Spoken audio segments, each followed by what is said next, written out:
بسم اللہ الرحمن الرحیم۔ محترم ناظرین، السلام علیکم۔ حضرت ایوب علیہ السلام حضرت اسحاق علیہ السلام کے پوتے اور حضرت ابراہیم علیہ السلام بن یوسف علیہ السلام کے داماد تھے۔ خدا تعالیٰ نے انہیں نبوت کے منصب پر فائز کیا اور اپنی لامحدود نعمتوں سے نوازا۔ چنانچہ انہیں بہت سی بھیڑ بکریاں، سرسبز شداب زمینیں اور باغات کی نعمت سے نوازا گیا۔ حضرت ایوب علیہ السلام خدا کی نعمتوں کا شکر اس طرح ادا کیا کرتے کہ ہمیشہ یتیم اور حاجت مند لوگوں ان کے دسترخوان پر موجود ہوتے، اور وہ اپنے عزا اقراب سے محبت اور مہربانی سے پیش آتے تھے۔ شیطان کے جسے اس وقت تک آسمانوں میں جانے کی اجازت تھی اور وہاں اس کا داخلہ ممنوع نہ ہوا تھا، اس نے دیکھا کہ خدا کی نعمتوں کا شکر ادا کرتے کرتے حضرت ایوب علیہ السلام کا مرتبہ بہت بلند ہو گیا ہے، اور فرشتے بھی ان کو عزت احترام کے ساتھ یاد کرتے ہیں۔ کیونکہ شیطان ہر وقت اس کوشش میں رہتا کہ نیک بخت لوگوں کو بدنصیبی میں مبتلا کر دے اور ایمانداروں لوگوں کو خدا کے راستے سے بھٹکا دے، لہذا اس نے حضرت ایوب علیہ السلام کا مرتبہ گھٹانے اور انہیں بدبختی کے اعمال میں گرا دینے کا فیصلہ کیا۔ چنانچہ اسے بارگاہ الہی میں عرض کیا، اے پروردگار، یہ تمام شکر گزاری جو ایوب علیہ السلام کی طرف سے دیکھنے میں آتی ہے وہ ان بے حساب نعمتوں کی وجہ سے ہے جو تو نے انہیں بخشی ہیں، لیکن اگر تو یہ نعمتوں ان سے واپس لے لے اور انہیں مصیبتوں میں مبتلا کر دے تو اس کی سیاپاہی گزاری کا خاتمہ ہو جائے گا، اور پھر وہ ہر گز تحریک کے کسی بھی نعمت کا شکر ادا نہیں کرے گا۔ بس اب تو مجھے اس کی بے حساب دولت پر اختیار دے دے تاکہ یہ ثابت ہو جائے کہ میں جو کچھ کہہ رہا ہوں وہ درست ہے۔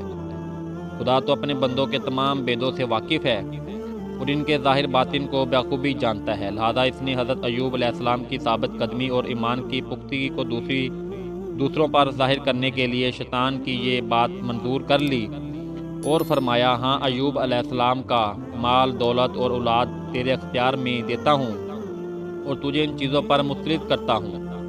تب شیطان زمین پر آیا اور اس نے حضرت ایوب علیہ السلام کا تمام مال دولت تباہ و برباد کر دیا اور ان کے فرزند کو ہلاک کر دیا۔ جب حضرت ایوب علیہ السلام کو اپنے مال دولت کی تباہی اور فرزندوں کی ہلاکت کی خبر ملی تو ان کی شکر گزاری میں اضافہ ہو گیا اور انہوں نے پہلے سے بھی کچھ بڑھ کر حمد و ثنا کی۔ شیطان نے کہا، خدایا مجھے حضرت ایوب علیہ السلام کی زرخیز زمین اور بے شمار مواشیوں پر بھی مسلط کر دے تاکہ ان کی بے صبری ظاہر ہو جائے۔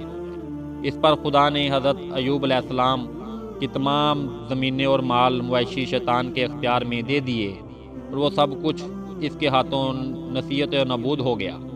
لیکن اس کی تباہی کی خبر سے حضرت ایوب علیہ السلام کے دل میں رتی بھر اعتراف اور پریشانی پیدا نہ ہوئی، بلکہ ان کی شکر گزاری میں کچھ اور اضافہ ہو گیا۔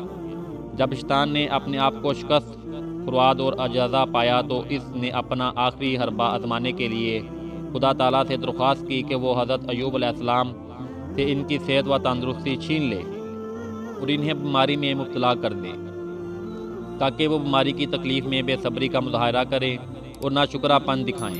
چنانچہ حضرت ایوب علیہ السلام بیمار ہو گئے، تاہم اس کی مصیبت کو بھی انہوں نے دوسری مصیبتوں کی طرف برداشت کر لیا اور ان کے پائے ثبات میں کوئی لغزش نہ آئی۔ حضرت ایوب علیہ السلام کے فرزند چھینے گئے اور نادری اور بیماری نے انہیں گیر رکھا تھا۔ وہ دنیا پرست اور ظاہرین بیان لوگ کہ جو اصلی صورتحال سے بے خبر تھے، ان کا خیال تھا کہ حضرت ایوب علیہ السلام پر یہ تمام مصیبتیں ان کے گناہوں کی وجہ سے آئی ہیں اور وہ پروردگار عالم کے مقام قریب سے دور ہو گئے ہیں۔ حتیٰ کہ اپنے اس خیال کے تحت انہوں نے حضرت ایوب علیہ السلام سے ملنا جلنا بھی چھوڑ دیا۔ حضرت ایوب علیہ السلام ان حالات سے مجبور ہو کر شہر سے چلے گئے اور بیان کیا گیا کہ ایک گوشے میں سکونت اختیار کر لی۔ وہ ایک انسان کے جو آخر تک ان کا وفادار رہا، وہ ان کی حقدار بیوی تھی جو تکلیف اٹھا کر اور لوگوں کے گھروں میں ملازمت کر کر کے ان کے لیے کھانے پینے کا سامان مہیا کر رہی تھی۔ کئی سال اسی طرح گزر گئے، یہاں تک کہ حضرت ایوب علیہ السلام کے صبر اور استقامت نے شیطان کو بے بس کر دیا۔ تب اس نے ایک آواز لگائی، اس کے تمام چیلے اس کے گرد جمع ہو گئے اور اس کی پریشانی کا ثواب کو کوسنے لگے۔ شیطان نے کہا، او خدا کے بندے نے مجھے ہرا دیا اور مجھے خدا کے سامنے شرمندہ کر دیا۔ اب میں نے تم لوگوں کو اس لیے بلایا ہے کہ اس معاملے میں میری رہنمائی اور مدد کرو۔ انہوں نے کہا تم وہ حربے کیوں استعمال نہیں کرتے جو گزشتہ امتوں کو گمراہ کرنے کے لیے استعمال کرتے رہے ہو؟ اس نے کہا میں نے حضرت ایوب علیہ السلام پر اپنے تمام مکروب فریب آزما لیے ہیں لیکن وہ سب بیکار ثابت ہوئے ہیں۔ انہوں نے پوچھا تم نے ان کے باپ حضرت آدم علیہ السلام کو کس طرح بہشت سے نکلوایا تھا؟ اس نے جواب دیا کہ ان کی بیوی کے ذریعے۔ اب بھی وہی طریقہ استعمال کرو اور حضرت ایوب علیہ السلام کو ان کی بیوی کے ذریعے گمراہ کرنے کی کوشش کرو کیونکہ ان کی بیوی کے علاوہ اس کے پاس کوئی اور آمد رفت نہیں ہے۔ شیطان نے جو تجویز پسند کی اور فوراً ہی ایک آدمی کی شکل میں رحوما کے پاس پہنچا، پھر اس کے دل میں وسوسے پیدا کرنے لگے، کہنے لگا تمام نعمتیں اور مال دولت تمہارے ہاتھ سے جاتا رہا اور تم مصیبتوں میں مبتلا ہو گئے، تمہارا شوہر بھی مریض کمزور اور بوڑھا ہے، میں نہیں سمجھتا کہ اب یہ تمہاری تکلیفیں اور مصیبتیں دور ہو جائیں گی۔